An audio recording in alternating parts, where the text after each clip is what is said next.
My beloved ones, I want to welcome you to Explorers of Consciousness, a study and a discussion group, to illustrate to you the importance of every single step that we do to live, advance, and understand this magical journey that we're on.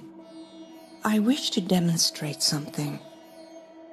During the past month and looking ahead at the next several months through the end of June is as far as I can see, but it appears it also goes into July. There is an unusual emphasis placed upon understanding, realizing, healing, and accepting the contribution and the role of humankind. It started a few weeks ago, and during that time I stressed that the desire to withdraw is part of the challenges of the fourth stage of every big stage of development. The rest of the world seems completely juvenile, completely mad, completely chaotic, etc., and the masters withdrew. And this happened time and time again at different levels throughout the ages. It is something that we must not allow to happen within us. We cannot indulge that inclination and fail the test of the fourth stage within the awakening stages. That doesn't mean, as I previously stressed, that you have to be amongst humans and in the fray and in the confusion of their life. Interact sparingly definitely still applies. However, as you tend to live in the holiness of your living space, be sure that your semi-withdrawal is done for the right reasons. And that is because the joy and the peace you feel when you're actually at the right level in your environment of where you have progressed to. So this inclination to reject man and withdraw because of that is something that is remedied over these months of teaching. You will notice today, and might I add, all of our themes we give you for your study group, for the interviews, for everything, comes from pure revelation from the infinite. The big picture and how it fits together is just starting to emerge. You are being given the principles of pristine humanness. Beloved ones, that is why the gods and goddesses appeared to incarnate. Many of them came through time tunnels into the human race and forgot that they weren't human. They came to restore pristine humanness. As Rogier can explain to you, because we've had our own little study group about this, so as he can explain to you, for reasons which he will name, not much attention was paid to incorporating the principles of pristine humanness in our lives at the time we received them. And in 2013, we also received the Principles of Godhood. There were 441 of those, given to us by a new being that hadn't been in the cosmos before, the angel gods. And so this is now the time to catch up with the pristine humanness and eventually with the principles of Godhood. The purpose for now versus then, Rogier will explain to you.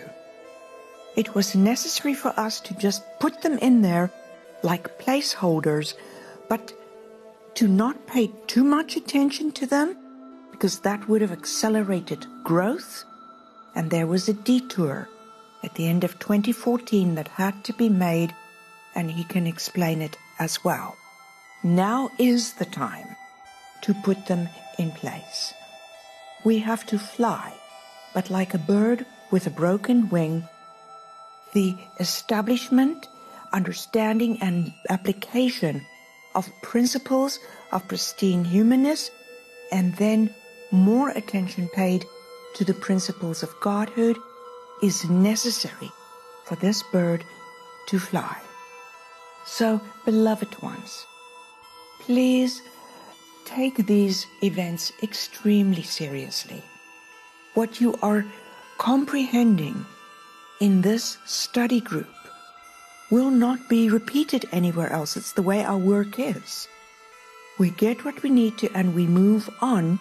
And if we move on, it is either to the next level or it is to the next step.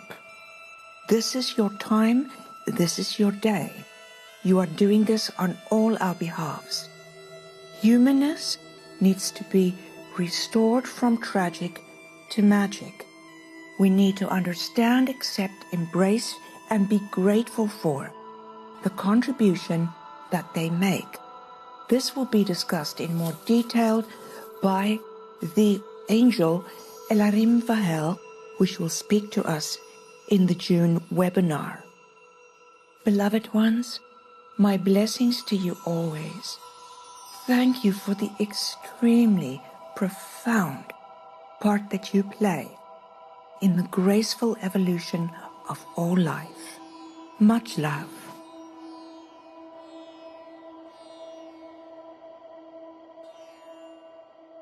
So initially when Almine proposed this subject for the study group, I had more of a sort of casual idea about it. I thought, okay, we're going to look at these principles and of pristine humanity, and then we're going to, suggest to the group, the Explorers of Consciousness Facebook group, to internalize these principles, to discuss them. For example, which principles stood out for you, which principles elude you, which ones are you trying to practice in your life, that sort of thing.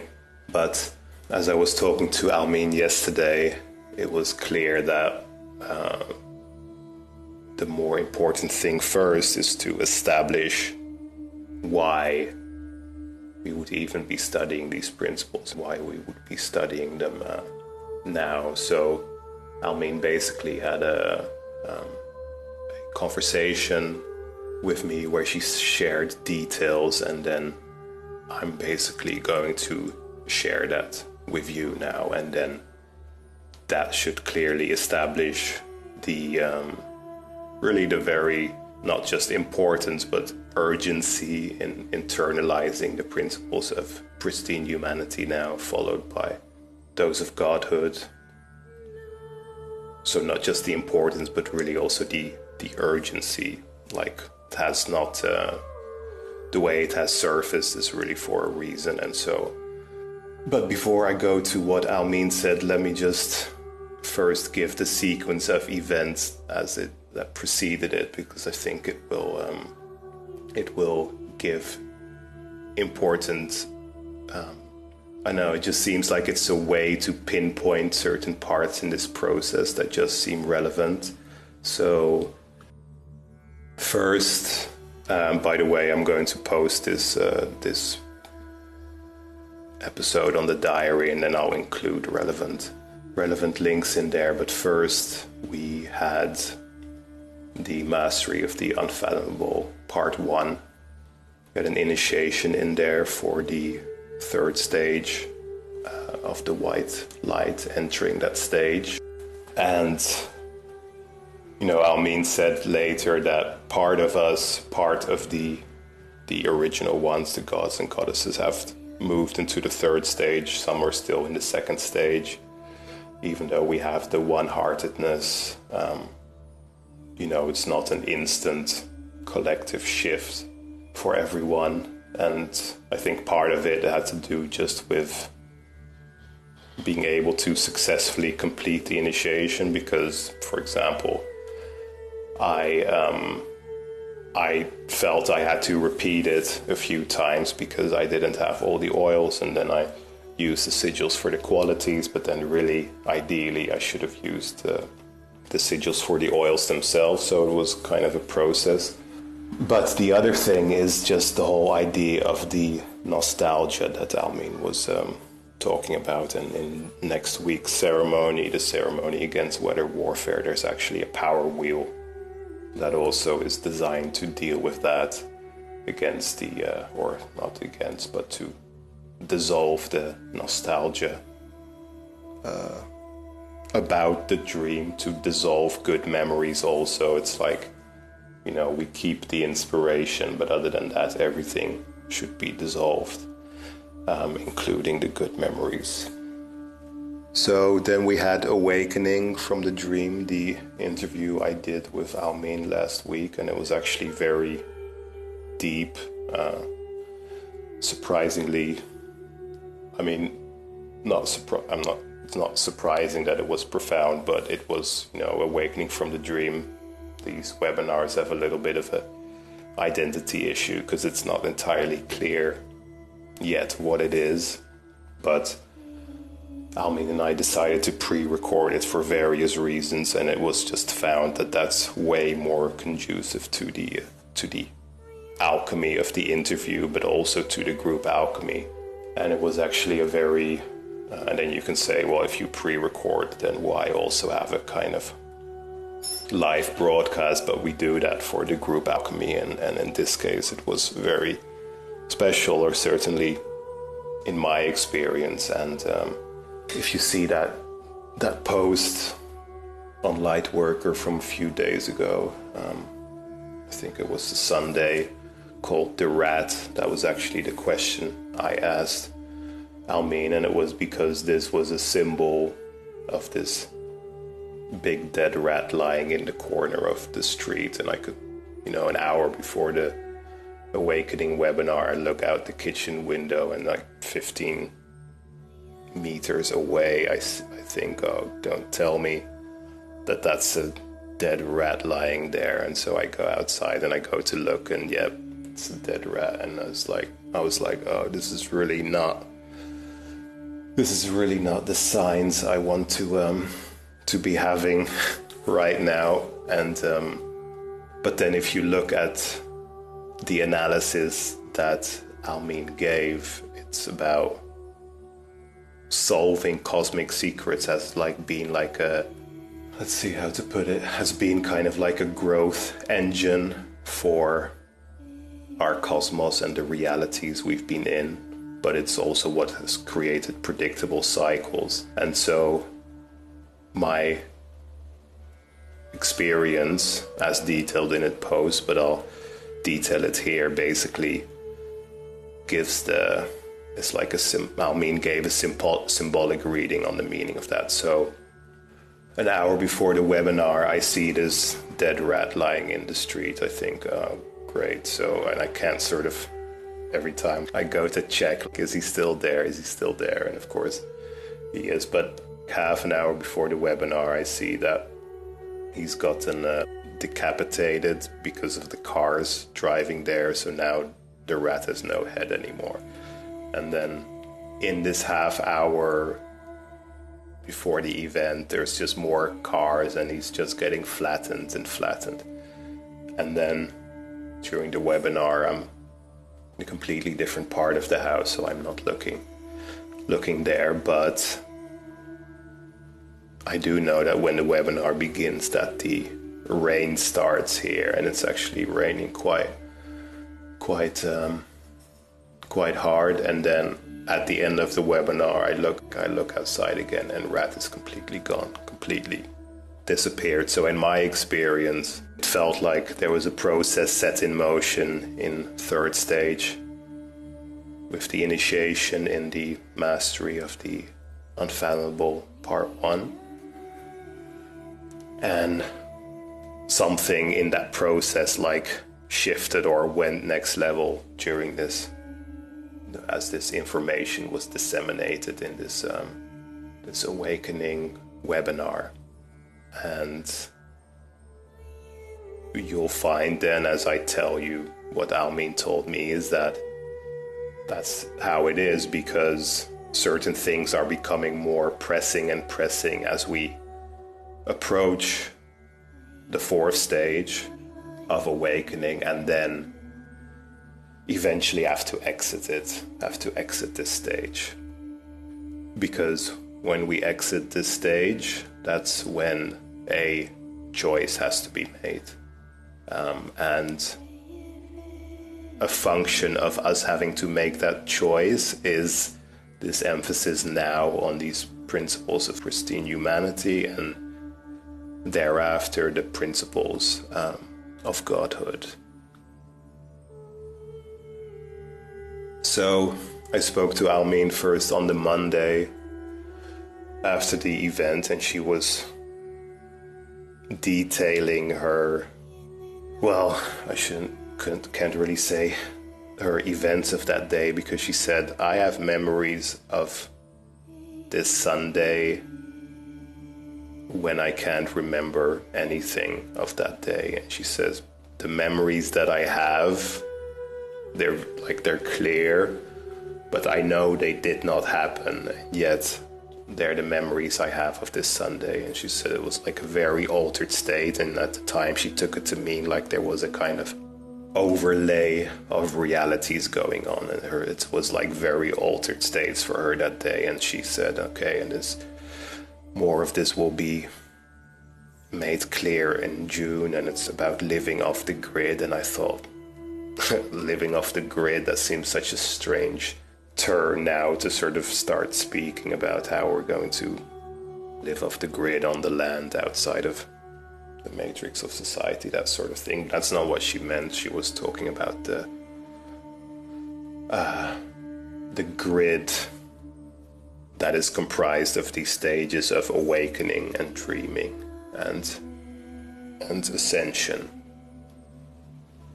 Now, in the conversation I had with her, she said, we basically have been in an explosion of perception, not just recently, but certainly recently, like especially this year.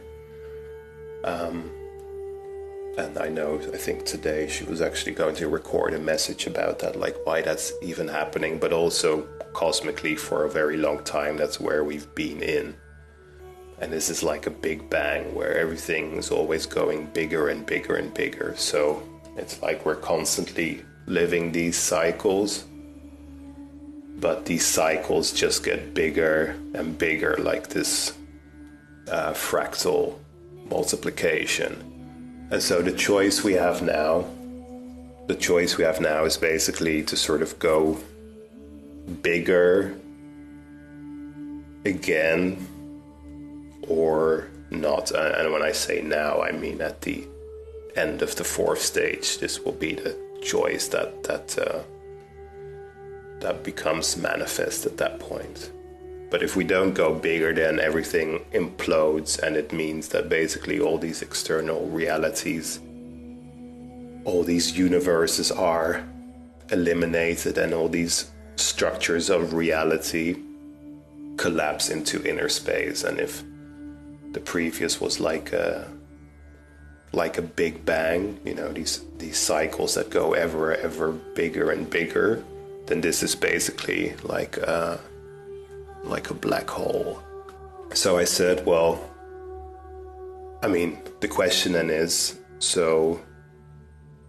and just to be clear, when we're talking about these realities, we're talking about these realities that are, how do I say this, like not just represented, but really like grounded by these principles of pristine humanity.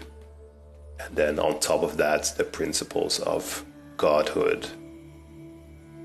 The whole idea about these principles is that they establish a reality. People often sort of say, where should I start with Almine, like with her teachings? And of course we usually say, well, the books, Life of Miracles, Journey to the Heart of God, Secrets of the Hidden Realms, Ring of Truth maybe, but after that it becomes more freestyle. But if you were to look at these these teachings, especially when they moved online. You can see that entering Godhood in 2013 marked really like a kind of the starting point for this process that we're in now. And when Almine gave the Principles of Godhood in there, it wasn't just like, even though we didn't have all of them, but the point is what it represented was the establishing of a reality of Godhood, which means for gods and goddesses that life becomes, it's like getting a bit more air. Life becomes a bit more manageable, because before that we've only had like the grid of humanity and corrupted humanity at that. So that's not conducive at all to if you're from the God kingdom, because it's like your whole surroundings, it's like your whole environment is not designed to support you at all. So when Almine brought forth these principles, it's like establishing a foundation that's more conducive on Earth to our own evolution. So why then did we only have like 150 principles of Godhood and not all 441? And they were actually going to be published in a book, and they were actually given at one retreat. But it's like all that changed in December 2014 when Almine was hospitalized. And of course we have the medical diagnosis. It was a stroke and this and that. But basically what happened is that she descended into underworlds, into the underworld and the underworld. And so when I saw her in the hospital on that first day when she was not conscious, but that's a whole nother story. But basically what was happening there is that these gates to underworld were being opened, and I'll add a link in the post on the diary, but then so you can research this on your own if you haven't seen all these posts, but there's quite a few posts on this subject. So why did to understand the significance of these lost, quote-unquote lost principles of Godhood, we need to understand the significance of why Almine even made that descent into the underworlds. It was because life was moving up, we were accelerating very fast, and yet there were beings imprisoned in the underworld and the underworld. And in creation we can never leave any part behind. Or of course that doesn't mean that all individuations just stick around forever, but they do need to be given the opportunity to make it. And if they still don't choose to seize this opportunity, then they're eliminated. At least that's what the situation would be for these beings in the underworld. But they needed to get the chance, they needed to be given this opportunity, but they couldn't. And this is why Almine descended there, to make it so that they could be that they could take the step to their relative next stage.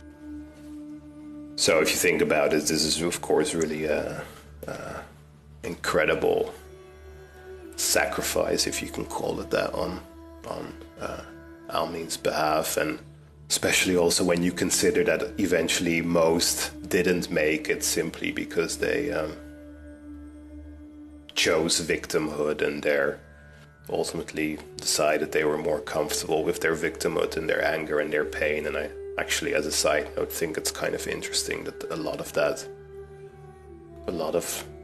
to see what that is like, you only need to sort of turn your gaze to the US, where you can see a lot of groups that are basically choosing their victimhood, more comfortable with their victimhood, and It's been getting worse these past years. But that's basically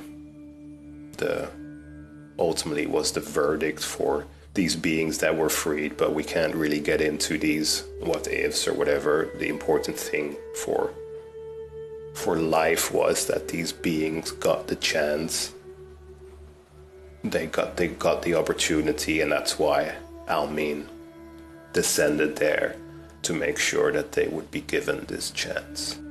So I said to Almine when I spoke to her, I said, it's interesting then, I said, because in 2015 I had Anita and Jody ask about these principles, and I looked for them and I couldn't find them. And I said, it's almost like these principles submerged with you, and so you were basically out of the picture most of that year. I mean, like in a coma for nearly half of it, but then after that recovery, and so it's like you fell off the teaching grid. And she said that basically it was that our attention had to be diverted away from this, from these principles of Godhood, from these principles, from this growth, because life was accelerating so fast. There was such this explosion of perception was just accelerating, and it would have basically, if left unchecked, it would have pulled all of these underworlds into oblivion. And so she said, it's like these principles of Godhood are our ladder, but when I went into the coma, when I went into the underworld, a number of these rungs were removed so that we couldn't climb, basically, so that we couldn't accelerate at the same pace. And it's kind of like, maybe a bit like taking a break, but it was like designed to ensure that these beings that were sort of lagging behind could be given a chance to grow and to move up to their relative next stage, along with the rest of life. So then the question is, okay, so why then are we circling back to these principles of Godhood, and first to these principles of pristine humanity?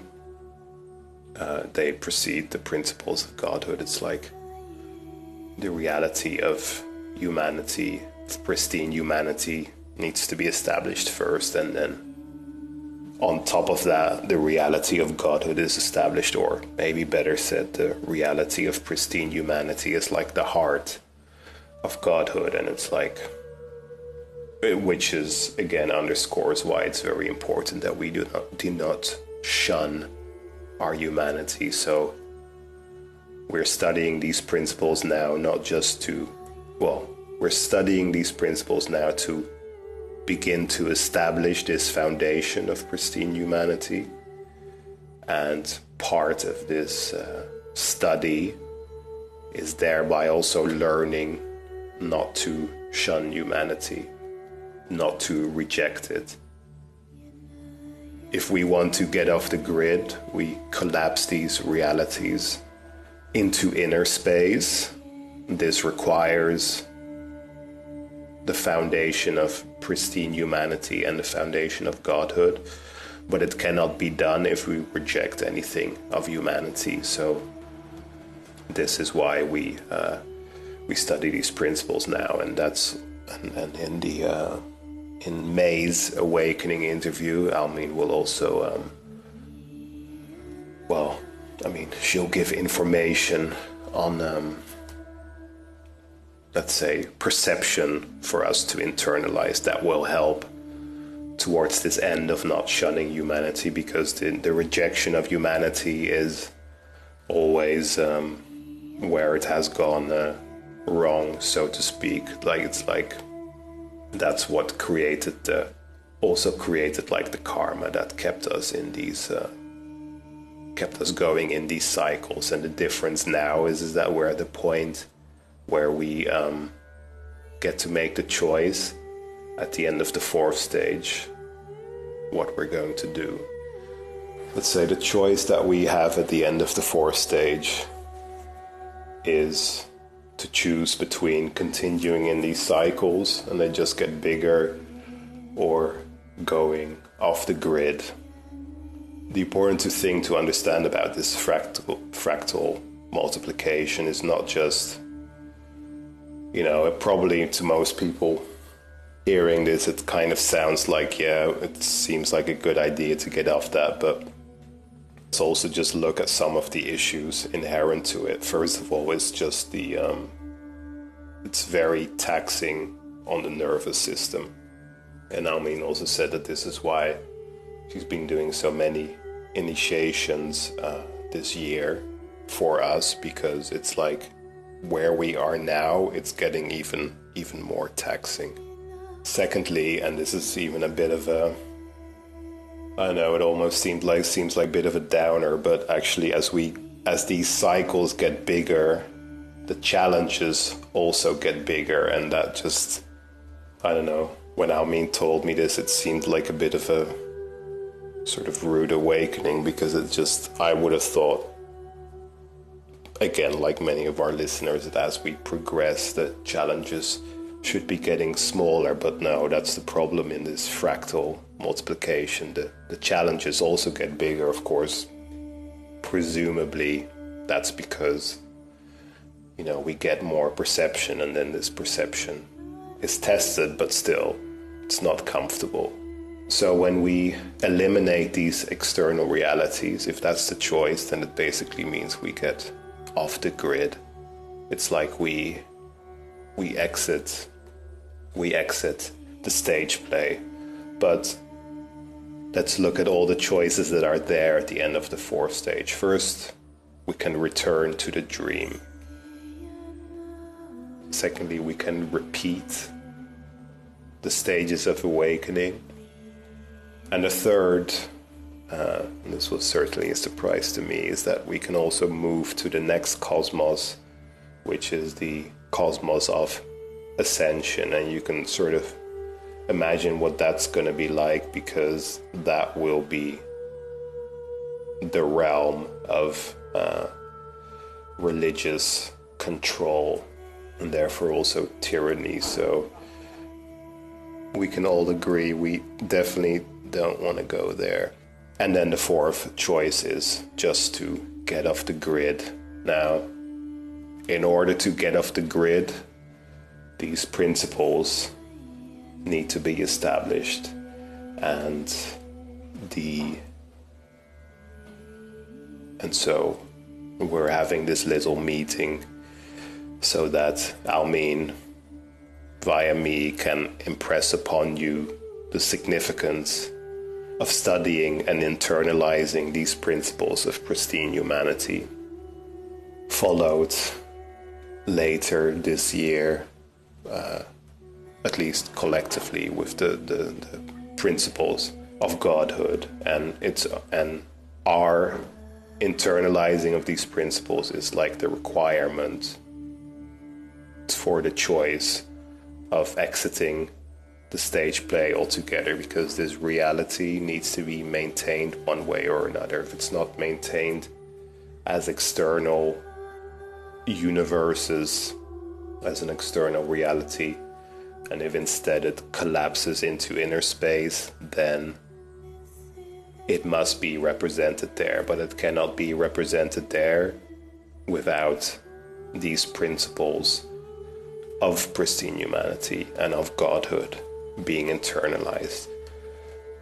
So that's now where we are, and with this you should have all the information, the understanding or the perception to know why this is something we want to be studying, and how we want to use, or perhaps we don't yet know how, but that we should use our Facebook group as a way to share in this process of internalization and to promote this establishment of the reality of pristine humanity, followed finally by the complete establishment of the reality of godhood with these 441 principles. And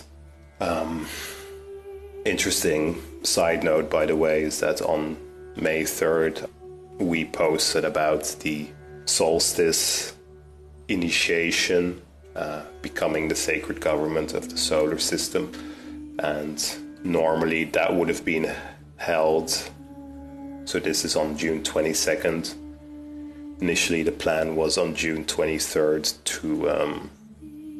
to have the webinar where the angel god Elohim Vael addresses the sacred government, which is you and me. But this actually had to be held before the solstice event, so it kind of seems the solstice initiation is going to sort of be built upon that. And what this solstice initiation registration is free, but space is limited, by the way, so you should really put your name on the list in the diary post on May 3rd. But what this is Almine speaking the incantations that are associated with the unfathomable codes, so which are pretty I'm not even sure how to describe it. I've only heard a few, but it's very very intense material. So that initiation comes then, and by the looks of it, it's part of this process of establishing these inner realities of pristine humanity and godhood.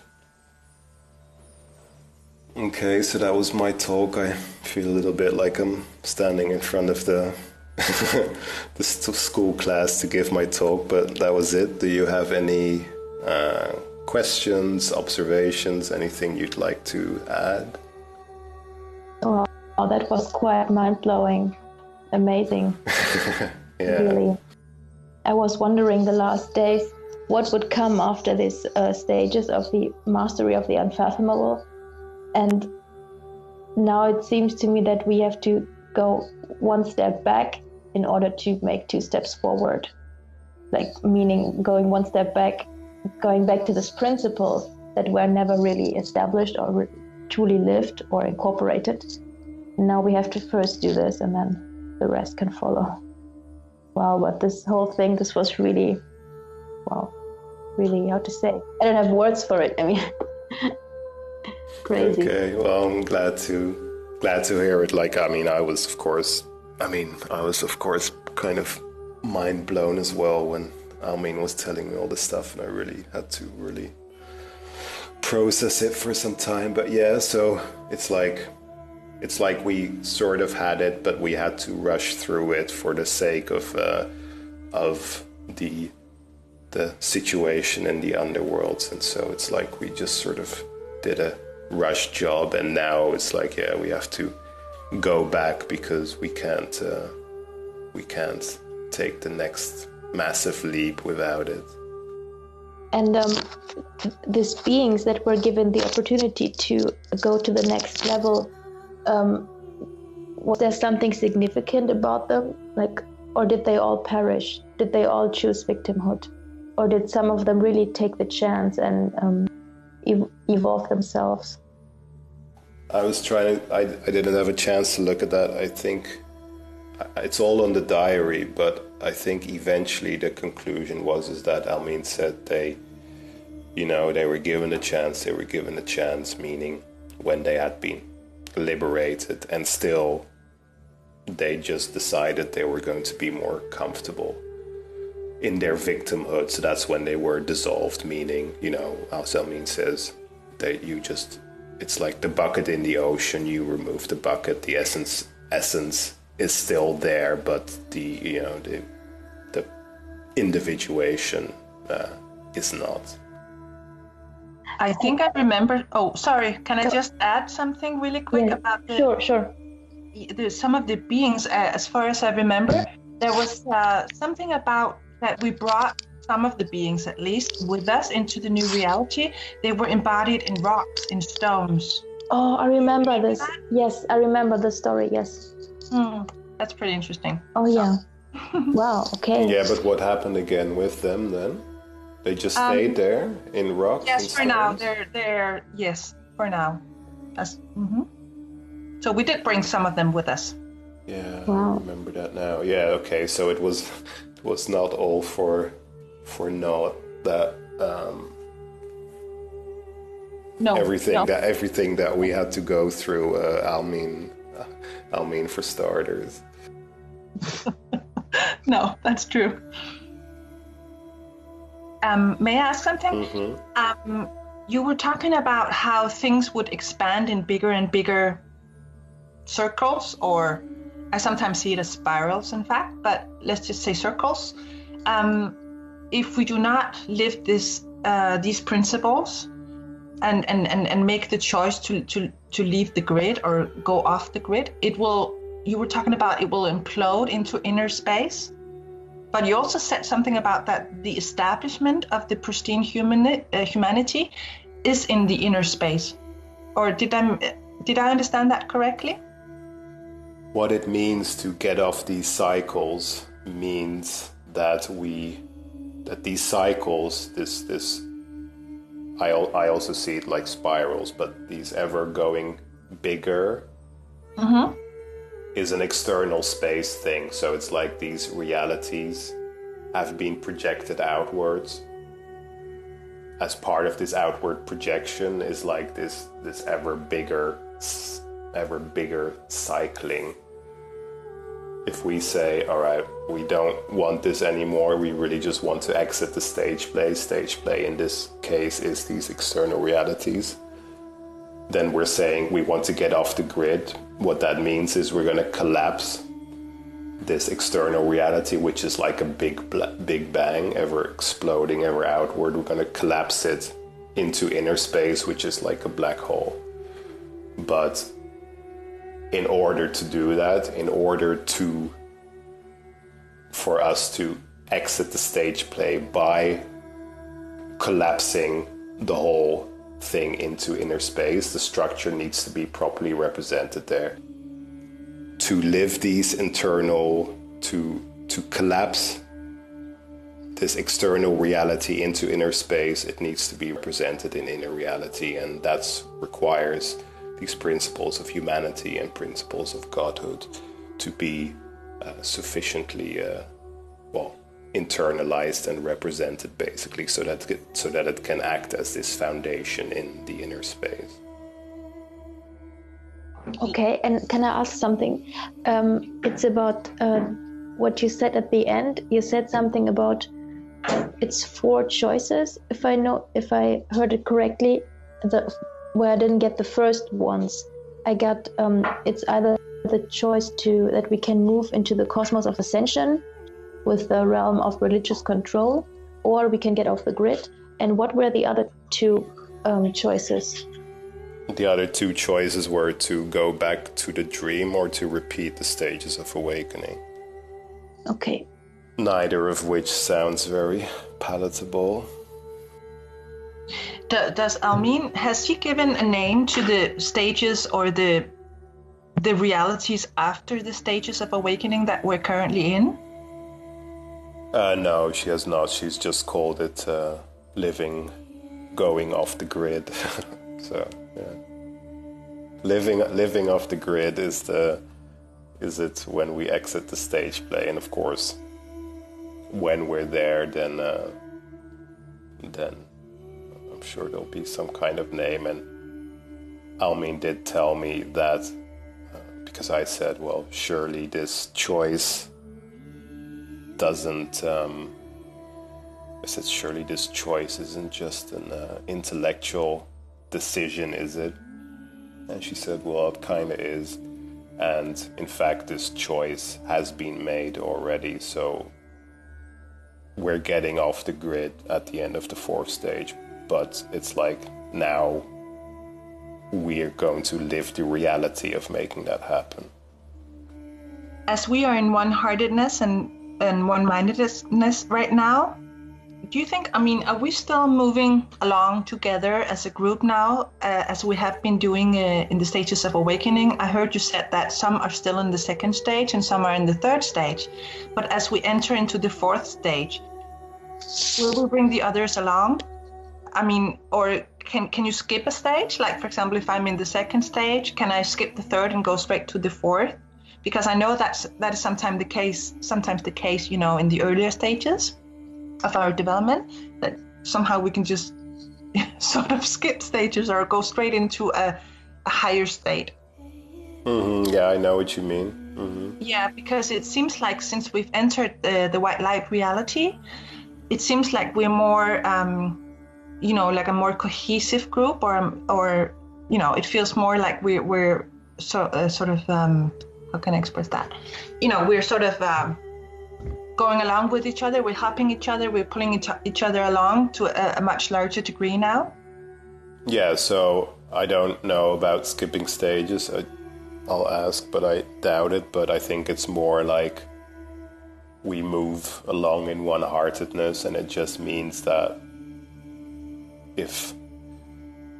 and this is also why the group alchemy is so important in these weekend events, because it's like we pull each other up in one-heartedness. It just doesn't mean, apparently, that it's going to be an instant shift. Like the moment a few are in the third stage doesn't necessarily mean that all are in the third stage, but I do kind of think it means that all have to be in the third stage before, anyone can start moving to the fourth stage. Almine is there, but I think for all of us, it's you get like these transitional phases is really just my point, and also because there's still varying degrees of participation, even though it's a one-heartedness. It's still, if you're doing these initiations, if you're participating in the sort of cohesiveness of the alchemy, then it's like more likely you're going to be a front runner than that if you're not participating at all. Eventually you too will be pulled up, but you probably won't be among the first. Mm-hmm. Right. I was just thinking, could we perhaps post, start from the beginning and just post maybe 10 every day, 10 of the principles, and see what comes up for people, or if they have any, insights or any experiences or anything that sort of they want to share. Would that be an idea? It will take some time to get through all of them, but it will take a few months, but... Yeah, that's a really good idea, actually. Mm-hmm. Yeah, because that way we will hit June and we can do a sort of a collective, group thing with the principles and study 10 every day, for example, until the solstice. Great idea. Let's do it. Let's just start maybe. I don't know. I guess we can start tomorrow already with it. Yeah, sounds very good. Okay. Well, I have one question actually, because we were in the cosmos of the dream, and that included resurrection, right? And then we, as I understand it, and then we went into the cosmos of awakening, or the death realm, right? And but the stage play consists of both sort of both cosmoses, right? And the ascension cosmos too. And the ascension cosmos too. Okay, so we have the chance now to leave stage 2 or the second cosmos. So the stage play is the all 3 cosmoses. Mm-hmm. Yeah, body, soul, spirit, basically. Right, and we have been in the cosmos of the body, or the physical cosmos, for eons. Yes, and now we are in the cosmos of the soul cosmos.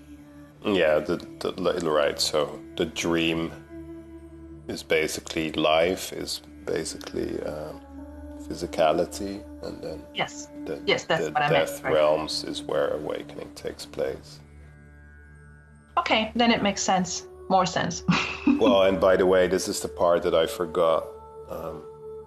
See, I spoke with Almine a few days ago. This was actually the day before I got the scoop from her about all this mind-blowing information. But I said, you know, we had this conversation and it was all about these things we discussed that were sort of about evolution and moving life forward. And I said, you know, we hung up and then I looked out the window and I saw this very endearing but also sad seagull walking through the street with a broken wing, and he was kind of carrying the wing by his side, and it was sad because I thought, okay, that guy's toast basically, because he's not gonna survive like that. And I said to Almine, it's like, if I look in the Dream Dictionary, it says seagulls represent base thoughts, like low thoughts. And I said, but it just felt like it was bigger than that, like on a kind of a cosmic stage, you know. And then Almine said, and I thought this was so interesting, she said, the seagull, he's grotesque, but he's also sublime. And she said there's a whole layer of symbolism to him that there's no space in the Dream Dictionary for that. But it's like he fights over filthy scraps of food from the garbage, but he also sails through the heavens like an angel. So he also contains his opposite. And then she's like, and we know someone like that, you know, sounds familiar, because that's basically what humanity is. That paradox of the seagull, of the grotesque and the sublime, is also what we have in humanity. And that's why in the intro she speaks about the bird with the broken wing, because that's basically what humanity has been in its in its corrupted state.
Underworld.